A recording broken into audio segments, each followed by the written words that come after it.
Chapter 26. Like snow in summer or rain in harvest, honor is not fitting for a fool. Like a fluttering sparrow or a darting swallow, an undeserved curse does not come to rest. A whip for the horse, a halter for the donkey, and a rod for the backs of fools. Do not answer a fool according to his folly, or you will be like him yourself. Answer a fool according to his folly, or he will be wise in his own eyes. Like cutting off one's feet or drinking violence is the sending of a message by the hand of a fool. Like a lame man's legs that hang limp is a proverb in the mouth of a fool. Like tying a stone in a sling is the giving of honor to a fool. Like a thorn bush in a drunkard's hand is a proverb in the mouth of a fool. Like an archer who wounds at random is he who hires a fool or any passerby. As a dog returns to its vomit, so a fool repeats his folly. Do you see a man wise in his own eyes? There is more hope for a fool than for him. The sluggard says, "There is a lion in the road, a fierce lion roaming the streets."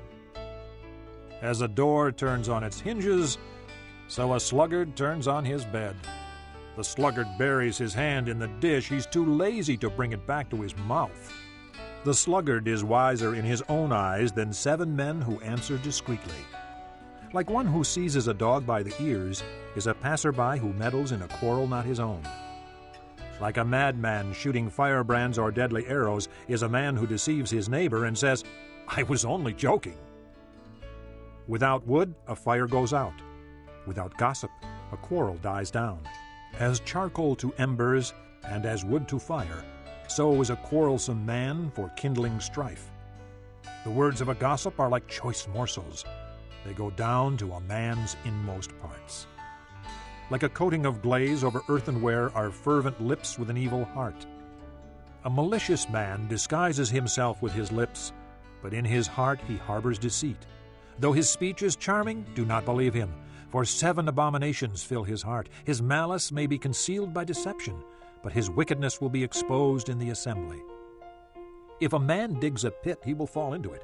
If a man rolls a stone, it will roll back on him. A lying tongue hates those it hurts, and a flattering mouth works ruin. Chapter 27. Do not boast about tomorrow, for you do not know what a day may bring forth. Let another praise you, and not your own mouth, someone else, and not your own lips. Stone is heavy, and sand a burden, but provocation by a fool is heavier than both. Anger is cruel and fury overwhelming, but who can stand before jealousy? Better is open rebuke than hidden love. Wounds from a friend can be trusted, but an enemy multiplies kisses. He who is full loathes honey, but to the hungry, even what is bitter tastes sweet. Like a bird that strays from its nest is a man who strays from his home. Perfume and incense bring joy to the heart, and the pleasantness of one's friend springs from his earnest counsel. Do not forsake your friend and the friend of your father, and do not go to your brother's house when disaster strikes you. Better a neighbor nearby than a brother far away. Be wise, my son, and bring joy to my heart. Then I can answer anyone who treats me with contempt. The prudent see danger and take refuge, but the simple keep going and suffer for it. Take the garment of one who puts up security for a stranger. Hold it in pledge if he does it for a wayward woman.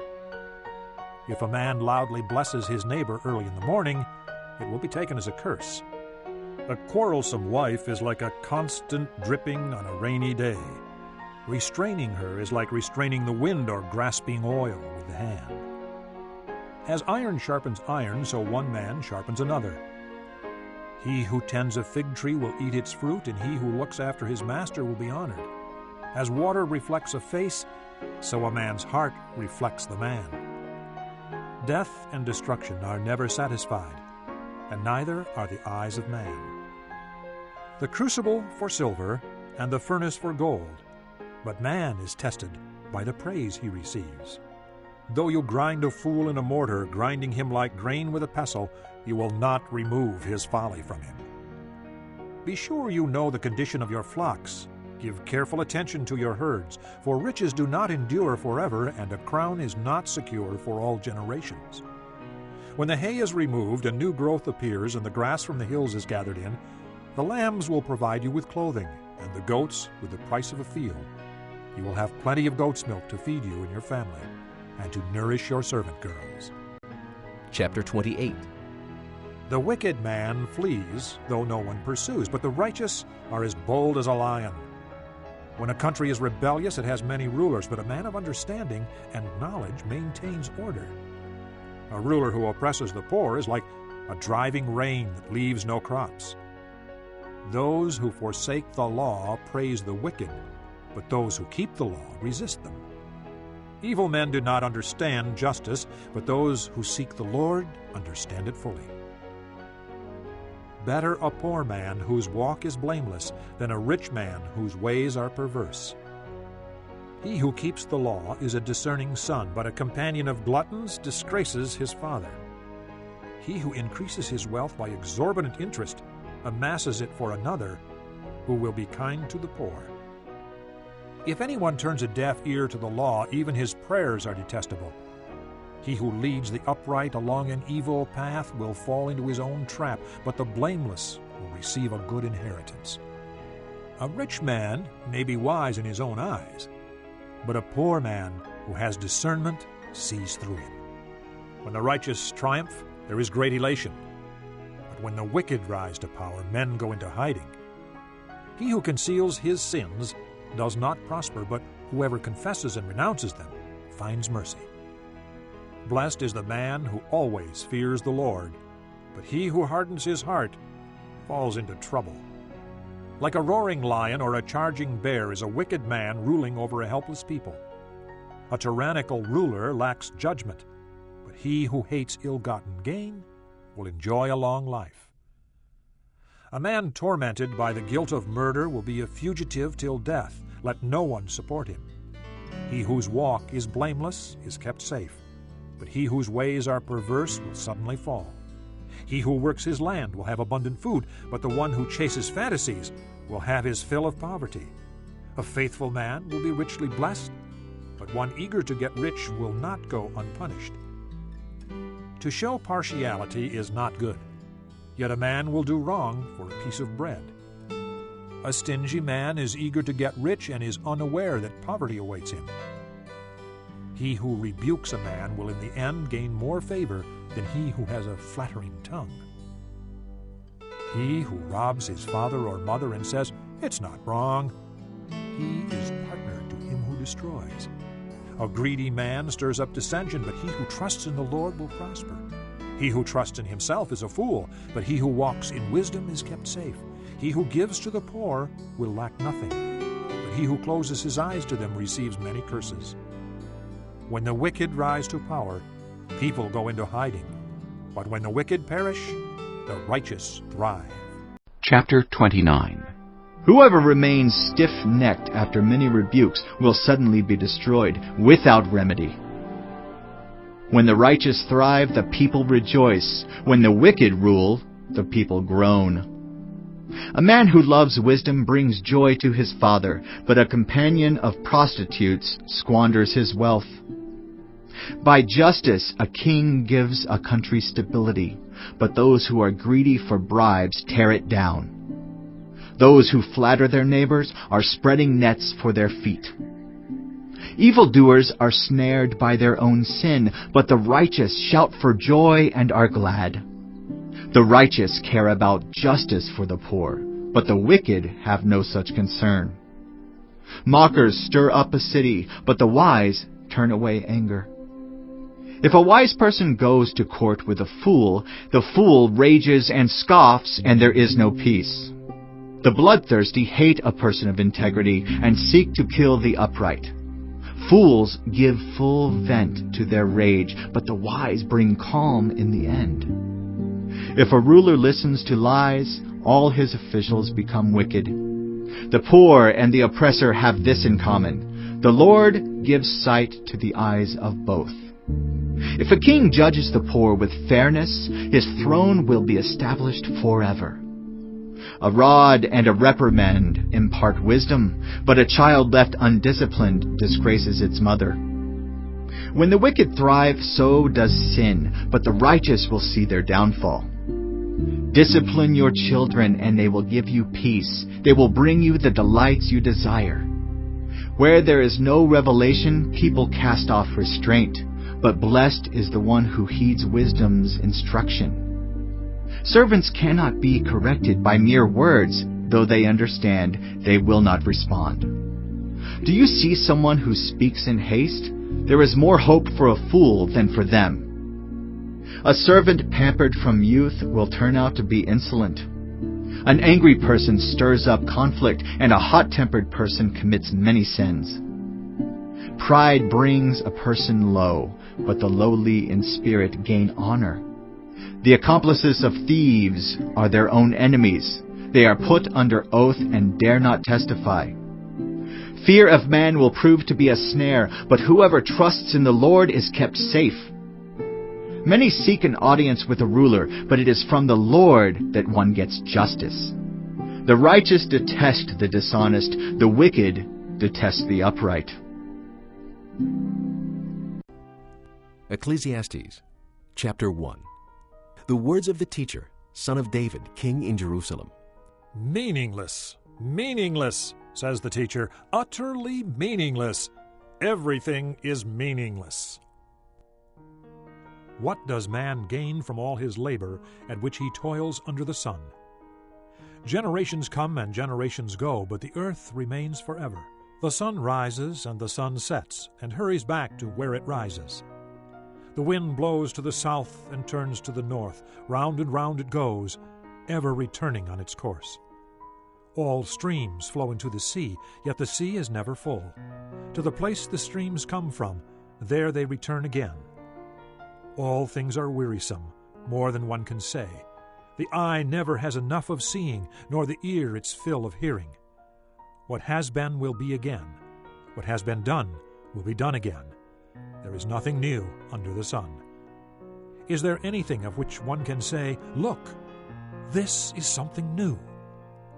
It was here already, long ago. It was here before our time. There is no remembrance of men of old, and even those who are yet to come will not be remembered by those who follow. I, the teacher, was king over Israel in Jerusalem. I devoted myself to study and to explore by wisdom all that is done under heaven. What a heavy burden God has laid on men. I have seen all the things that are done under the sun. All of them are meaningless, a chasing after the wind. What is twisted cannot be straightened. What is lacking cannot be counted. I thought to myself, look, I have grown and increased in wisdom more than anyone who has ruled over Jerusalem before me. I have experienced much of wisdom and knowledge. Then I applied myself to the understanding of wisdom and also of madness and folly. But I learned that this, too, is a chasing after the wind. For with much wisdom comes much sorrow, the more knowledge, the more grief. Chapter 2. I thought in my heart, come now, I will test you with pleasure to find out what is good. But that also proved to be meaningless. Laughter, I said, is foolish, and what does pleasure accomplish? I tried cheering myself with wine and embracing folly, my mind still guiding me with wisdom. I wanted to see what was worthwhile for men to do under heaven during the few days of their lives. I undertook great projects. I built houses for myself and planted vineyards. I made gardens and parks and planted all kinds of fruit trees in them. I made reservoirs to water groves of flourishing trees. I bought male and female slaves and had other slaves who were born in my house. I also owned more herds and flocks than anyone in Jerusalem before me. I amassed silver and gold for myself and the treasure of kings and provinces. I acquired men and women singers, and a harem as well, the delights of the heart of man. I became greater by far than anyone in Jerusalem before me. In all this, my wisdom stayed with me. I denied myself nothing my eyes desired. I refused my heart no pleasure. My heart took delight in all my work, and this was the reward for all my labor. Yet when I surveyed all that my hands had done and what I had toiled to achieve, everything was meaningless, a chasing after the wind. Nothing was gained under the sun. Then I turned my thoughts to consider wisdom and also madness and folly. What more can the king's successor do than what has already been done? I saw that wisdom is better than folly, just as light is better than darkness. The wise man has eyes in his head, while the fool walks in the darkness, but I came to realize that the same fate overtakes them both. Then I thought in my heart, the fate of the fool will overtake me also. What then do I gain by being wise? I said in my heart, this too is meaningless. For the wise man, like the fool, will not be long remembered.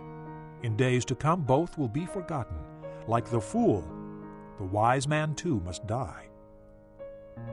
So I hated life, because the work that is done under the sun was grievous to me. All of it is meaningless, a chasing after the wind. I hated all the things I had toiled for under the sun, because I must leave them to the one who comes after me, and who knows whether he will be a wise man or a fool. Yet he will have control over all the work into which I have poured my effort and skill under the sun. This, too, is meaningless. So my heart began to despair over all my toilsome labor under the sun. For a man may do his work with wisdom, knowledge, and skill, and then he must leave all he owns to someone who has not worked for it. This, too, is meaningless and a great misfortune. What does a man get for all the toil and anxious striving with which he labors under the sun? All his days his work is pain and grief. Even at night his mind does not rest. This, too, is meaningless. A man can do nothing better than to eat and drink and find satisfaction in his work. This, too, I see, is from the hand of God, for without him who can eat or find enjoyment? To the man who pleases him, God gives wisdom, knowledge, and happiness.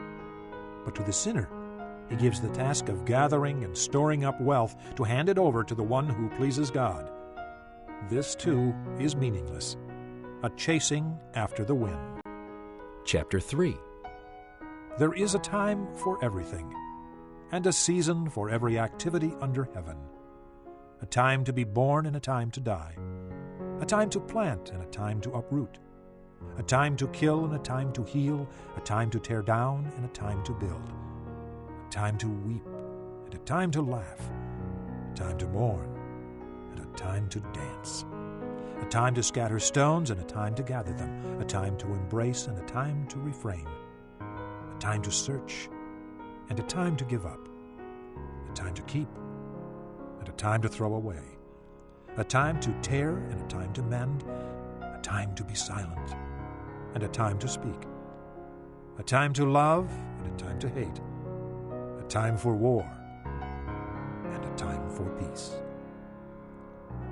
What does the worker gain from his toil? I have seen the burden God has laid on men. He has made everything beautiful in its time. He has also set eternity in the hearts of men, yet they cannot fathom what God has done from beginning to end.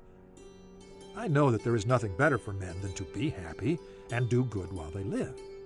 That everyone may eat and drink and find satisfaction in all his toil, this is the gift of God. I know that everything God does will endure forever. Nothing can be added to it, and nothing taken from it. God does it so that men will revere him.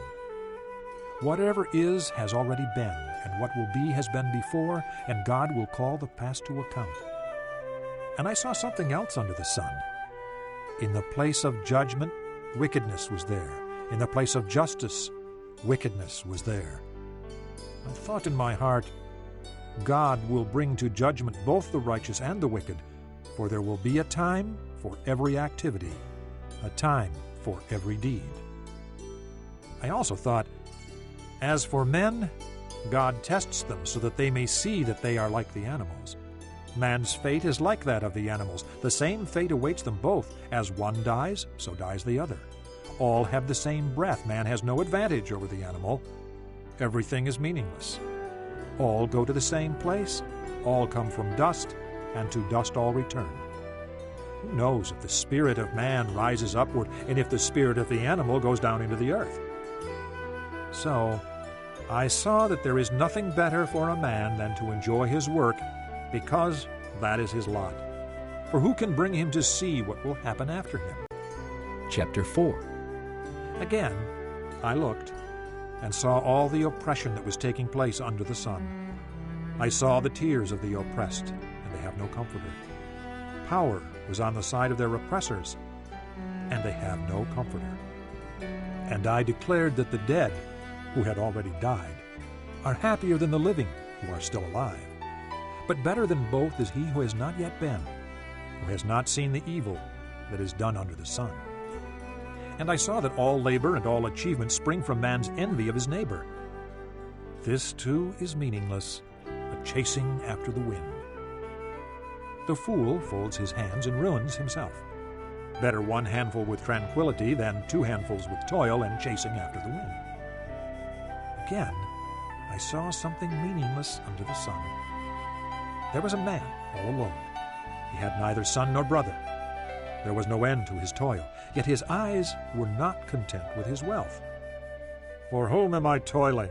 He asked, and why am I depriving myself of enjoyment? This too is meaningless, a miserable business. 2 are better than 1 because they have a good return for their work. If one falls down, his friend can help him up, but pity the man who falls and has no one to help him up. Also, if 2 lie down together, they will keep warm. But how can 1 keep warm alone? Though 1 may be overpowered, 2 can defend themselves. A cord of 3 strands is not quickly broken. Better a poor but wise youth than an old but foolish king who no longer knows how to take warning. The youth may have come from prison to the kingship, or he may have been born in poverty within his kingdom. I saw that all who lived and walked under the sun followed the youth, the king's successor. There was no end to all the people who were before them. But those who came later were not pleased with the successor. This too is meaningless, a chasing after the wind.